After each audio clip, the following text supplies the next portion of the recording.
en el apartado El cristianismo y sus problemas, fueron los alquimistas los primeros que examinaron con seriedad las transformaciones de la materia, con la esperanza de descubrir los secretos de la salud, la riqueza y la longevidad. Estos grandes soñadores, y Newton el primero de ellos, intuyeron y luego imaginaron que el mundo material que la Iglesia condenaba guardaba en su interior secretos cuya revelación podría liberar a la humanidad de su dolor terrenal y sus limitaciones. El cristianismo explicitaba la sorprendente reivindicación de que incluso la persona más humilde poseía derechos genuinos, y que el soberano y el Estado tenían la obligación moral fundamental de reconocerlos.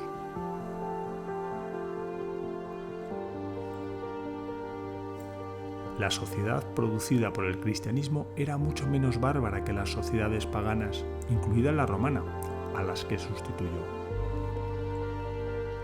El hecho de que los vehículos contaminan tan solo se convierte en un problema de envergadura suficiente para atraer la atención de la opinión pública una vez que se disipan los problemas mucho más graves que los motores de combustión interna resuelven.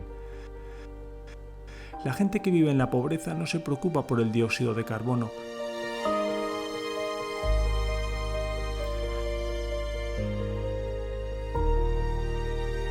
No es que los niveles de CO2 resulten irrelevantes,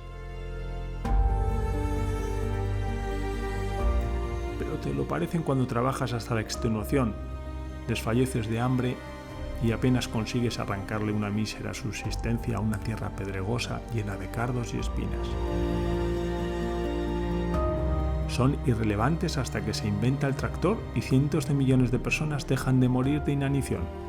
En cualquier caso, para el momento en el que Nietzsche entra en escena a finales del siglo XIX, los problemas que el cristianismo había dejado sin resolver se habían vuelto cruciales.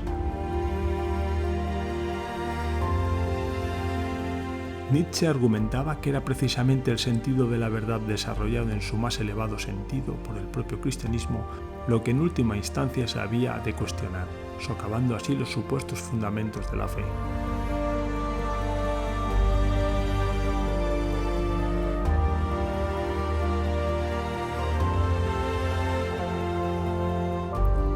Dios ha muerto, dijo Nietzsche, Dios permanece muerto y nosotros lo hemos matado.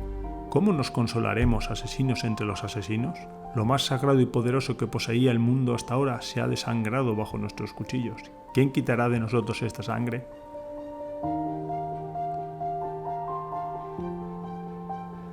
Los dogmas centrales de la fe occidental ya no resultaban creíbles, de acuerdo con Nietzsche, teniendo en cuenta lo que la mente occidental ahora consideraba cierto.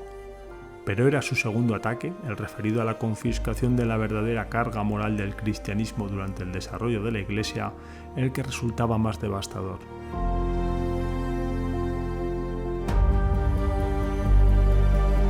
Esto no significaba, por supuesto, que un cristiano que pensara que Cristo había muerto en la cruz para salvar a la humanidad dejara de estar sujeto a ningún tipo de obligación moral. Pero sí implicaba que la responsabilidad fundamental de la redención la había asumido el Salvador. Con lo que a los insignificantes individuos ya no les quedaba gran cosa que hacer.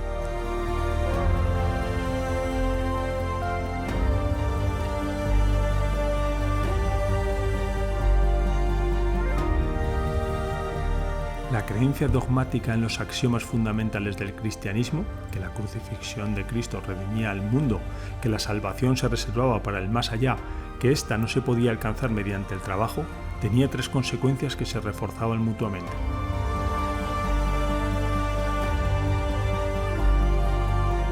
La primera, la devaluación del significado de la vida terrenal, ya que solo el más allá contaba.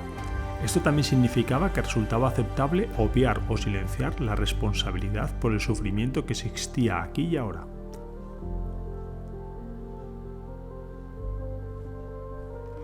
La segunda, la aceptación pasiva del status quo, ya que la salvación no podía conseguirse de forma alguna mediante esfuerzos realizados en esta vida.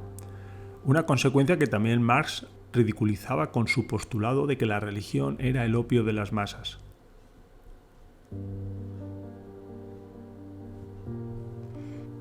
Y en tercer y último lugar, el derecho del creyente a rechazar cualquier tipo de carga moral, más allá de la creencia en la salvación a través de Cristo, porque el Hijo de Dios ya se había encargado de todo el trabajo importante.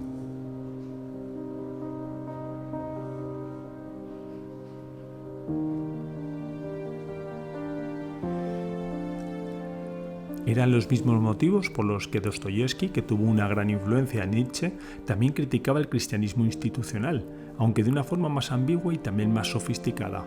En su obra maestra, Los hermanos Karamazov, Dostoyevski hace que su superhombre ateo, Iván, cuente una breve historia, el Gran Inquisidor.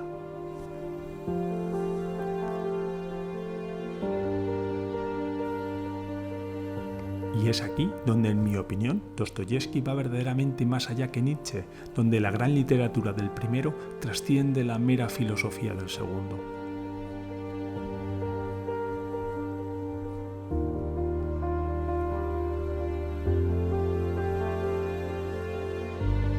En el apartado La duda más allá del simple nihilismo,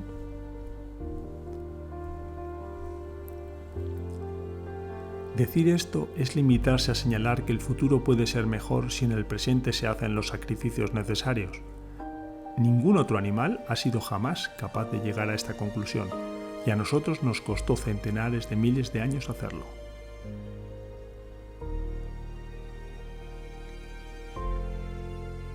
Y todavía fue preciso un periodo muy largo para poder evaluar esa historia e incorporarla de tal forma que hoy en día podamos decir: si eres disciplinado y das más importancia al futuro que al presente, puedes cambiar la estructura de la realidad a tu favor.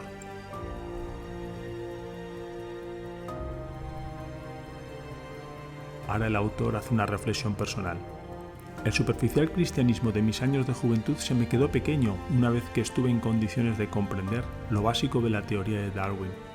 Después de eso, no podía distinguir los elementos básicos de la fe cristiana del mero pensamiento voluntarista. El socialismo, que poco después se convirtió para mí en una interesante alternativa, acabó resultando igual de inane.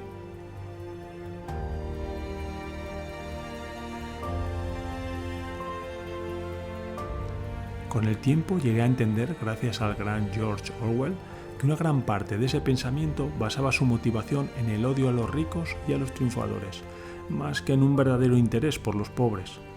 Además, los socialistas acaban resultando más intrínsecamente capitalistas que los propios capitalistas. ¿Creían en el dinero con la misma fuerza? Tan solo pensaban que, si fueran otros los que lo tuvieran, los problemas que asolaban a la humanidad desaparecerían. Algo así es simplemente falso. Hay muchos problemas que el dinero no resuelve y otros que incluso los empeora. Los ricos también se divorcian, se distancian de sus hijos, sufren angustia existencial, padecen cáncer y demencia y mueren solos y sin afecto. Las personas que intentan salir de una adicción, pero que están malditas con una cuantiosa fortuna, acabarán por fundirse todo el dinero en un frenesí de cocaína y alcohol. Y el aburrimiento oprime sobre todo a quien nada tiene que hacer.